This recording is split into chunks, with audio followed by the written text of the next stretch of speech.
ശരിക്കും ഇവിടെ സംഭവിച്ചിട്ടുള്ളത് ഒരു ചെറിയ സുനാമി തന്നെ എന്ന് പറയാം. കാരണം അത്രയും ഭീകരമായിട്ടുള്ള അവസ്ഥയാണ് ഇവിടെ നമുക്ക് കാണാൻ പറ്റുന്നുള്ളത്. കാരണം ഈ ഒരു വീട് നിങ്ങൾക്ക് കാണുന്നുണ്ടാവും. ഇന്നൊരു ബോഡി കിട്ടിയെന്ന് പറഞ്ഞു. ഒരു പ്രായമായിട്ടുള്ള സ്ത്രീയുടെ, ആ ഒരു സ്ത്രീയുടെ വീടാണ് ഇവിടെ നിങ്ങൾ കാണുന്നത്. ഇതുവരെ ഒലിച്ചു പോകാൻ മാത്രം വെള്ളം ഇതിന്റെ അപ്പുറത്ത് നിന്ന് ആ ഒരു മല ഇടിഞ്ഞിട്ട് നേരെ പുഴയിലേക്ക് വന്നിട്ട് ആ വെള്ളം ഓളം തള്ളി വന്നിട്ടാണ് ഒരു സുനാമി പോലെ, തിരമാല പോലെ വന്നിട്ടാണ് ഇവിടെ വീട് തകർന്നിട്ടുള്ളത്. വീഡിയോ തുറന്ന് കാണുക. അപ്പൊ നാട്ടിൽ നിന്ന് നമ്മള് അവിടെ വെച്ചിട്ട് സങ്കല്പിക്കണ പോലെ അല്ല കേട്ടോ ഇവിടുത്തെ അവസ്ഥകൾ ഇവിടെ വരുമ്പോൾ മനസ്സിലാവുന്നത്. നമുക്ക് കാണാൻ പറ്റുന്ന നമ്മളിപ്പോ ഗംഗാവലി പുഴയുടെ എതിർവശത്താണുള്ളത്. നമ്മൾ ഓപ്പോസിറ്റ് സൈഡിലായിട്ട് ഞാനിപ്പോ പിന്നെ ക്യാമറ സൂം ചെയ്തിട്ടാണ് ഞാനിപ്പോ വീഡിയോ എടുക്കുന്നത്. ഇത്രയും ഭാഗങ്ങൾ മണ്ണിടിഞ്ഞ് വന്നിട്ടുണ്ട്. അത് മാത്രമല്ല, നിങ്ങൾക്ക് പ്രേക്ഷകരായിട്ടുള്ള ആൾക്ക് പുഴയിൽ കാണാൻ പറ്റും. സൈന്യത്തിന്റെ ആളുകളൊക്കെ മെറ്റൽ ഡിറ്റക്ടർ ഉപയോഗിച്ചിട്ട് പിന്നെ ലോഹത്തിന്റെ അംശങ്ങളൊക്കെ തെരഞ്ഞുകൊണ്ടിരിക്കുകയാണ് ഇപ്പോൾ അവിടെ കാണുന്നത്. നിങ്ങൾക്ക് കാണാൻ പറ്റുന്നുണ്ടാവും. പക്ഷേ വേറൊരു നമ്മൾ ഞെട്ടിക്കുന്ന വേറൊരു കാര്യമുണ്ട് നിങ്ങൾ മനസ്സിലാക്കാത്ത. അത് നിങ്ങൾ ന്യൂസ് ചാനലൊക്കെ പ്രേക്ഷകർ കണ്ടിട്ടുണ്ടാവും. അതായത് ഈ ഒരു മണ്ണ് മൊത്തം ആ ഒരു മല ഇടിഞ്ഞു വന്നിട്ടുള്ളതാണ്. എത്രത്തോളം അതിന്റെ വ്യാപ്തി എന്നുള്ളത് നമുക്ക് അളക്കാൻ പറ്റുന്നതല്ല. പക്ഷേ അത് മാത്രമല്ല, ഈ ഒരു പുഴ ഏകദേശം 200 മീറ്ററോളം അല്ലെ സിദ്ദിഖ്, 200 മീറ്ററോളം വീതിയില്ല ഈ പുഴയുടെ ഈ ഒരു സൈഡിലായിട്ട് നിങ്ങൾക്ക് കാണാൻ പറ്റില്ല. ഇന്നൊരു ബോഡി നമുക്ക് കിട്ടിയെന്ന് പറയുന്നുണ്ട്. അത് ഈ ഒരു സൈഡിലല്ലേ, വലത്തെ സൈഡിൽ പ്രേക്ഷകർ കാണാൻ പറ്റുന്നുണ്ടാവും. ആ ഒരു മല 200 മീറ്ററോളം നീളമുള്ള മല ഏകദേശം 100 മീറ്റർ അപ്പുറത്തായിട്ടാണ് നിങ്ങൾക്ക് ഈ പിന്നെ മൺകൂന കാണാൻ പറ്റുന്നത്. അത്രയും കല്ലും മണ്ണും. അത് മാത്രമല്ല, ഈ പുഴയിലെ ഈ ഭാഗത്തൊക്കെ ആയിട്ട് മണ്ണാണ് കേട്ടോ. അപ്പൊ ഈ ഒരു ഭാഗത്തായിട്ട് കാണുന്ന ഈ ഒരു ഭാഗത്ത് ആളുകൾ നിങ്ങൾ കാണുന്നുണ്ടാവും. അവിടെയാണ് ഒരു വീടുണ്ടായിരുന്നത്.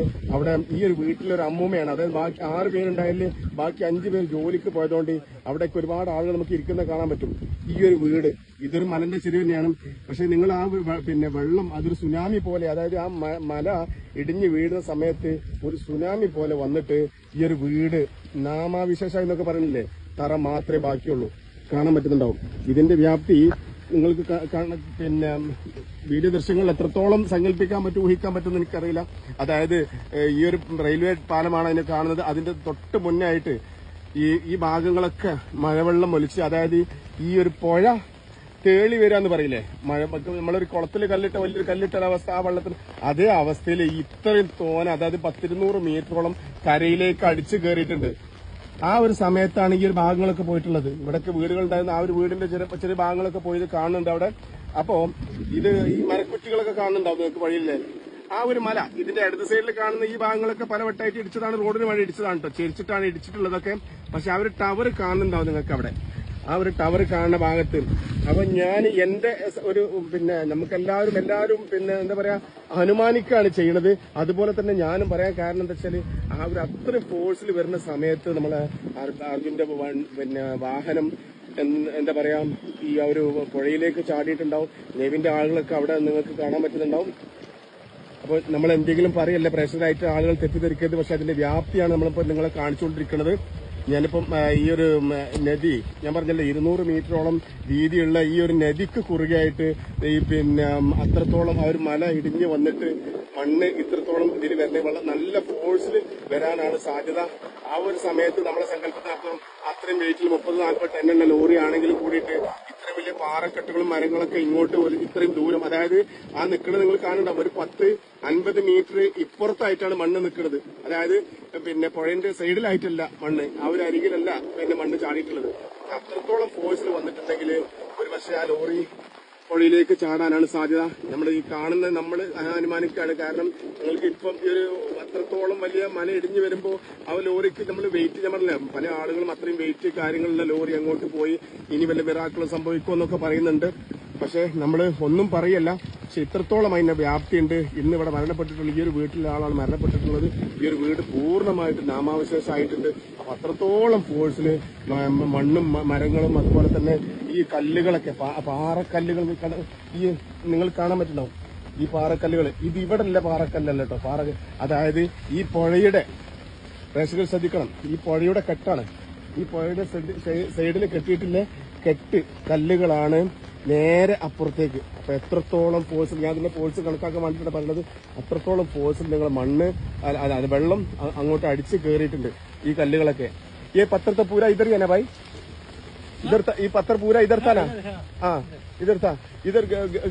उधर आदमी क्या, कितना आदमी था घर पे? आपका घर इधर ही है? घर इधर ही है क्या? हाँ कितना आदमी था उधर ही? बहुत आदमी है ना। हाँ, वो लोग काम गया था। हाँ, वो बुढ़ा एक ही था, उसका नाम क्या है जो नहीं जो मर गया लड़की को मालूम नहीं.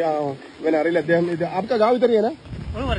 ആ ഓക്കെ. ഇവിടുത്തെ ആളുകൾ എന്തൊക്കെ കാണാൻ വന്നിട്ടുള്ളത്. അപ്പൊ നിങ്ങൾക്ക് പിന്നെ പ്രേക്ഷകരായിട്ടുള്ള ആളുകൾ മനസ്സിലാക്കേണ്ട കാര്യം, ഇത്രത്തോളം ഈ സൈഡ് മൊത്തം കരിങ്കല്ല് കൊണ്ട് കെട്ടിയതാണ്.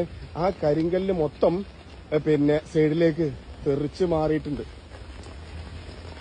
ഞാൻ പറയുന്നത് പ്രേക്ഷകരായിട്ടുള്ള ആളുകൾക്ക് മനസ്സിലാവുന്നുണ്ടാവും എന്ന് ഞാൻ വിചാരിക്കുന്നുണ്ട്.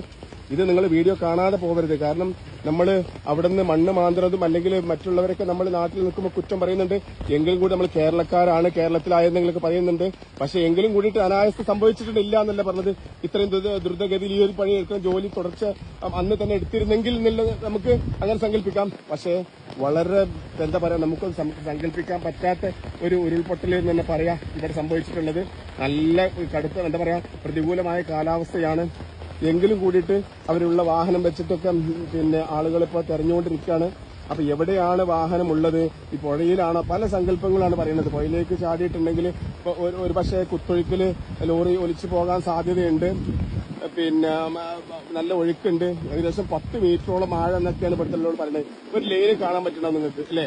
ആ ലൈന് ഒരു മരക്കഷ്ണത്തില് കുടുങ്ങിക്കിടക്കുകയാണ് ശരിക്കും പുഴയിൽ കാണുന്നുണ്ടാവും. അത് ഇതിനെ നേരെ ക്രോസ് ചെയ്തിട്ട് പോണ ആ ഒരു ലൈനാണ്. അത് അന്ന് പൊട്ടി വീണിട്ടുള്ള പിന്നെ ടവർ, ആ ടവറിലേക്ക് ചിലപ്പോൾ പോയിട്ടുള്ള ലൈൻ ആവാം. അവിടെ നിങ്ങൾക്ക് ടവർ കാണുന്നുണ്ടാവും.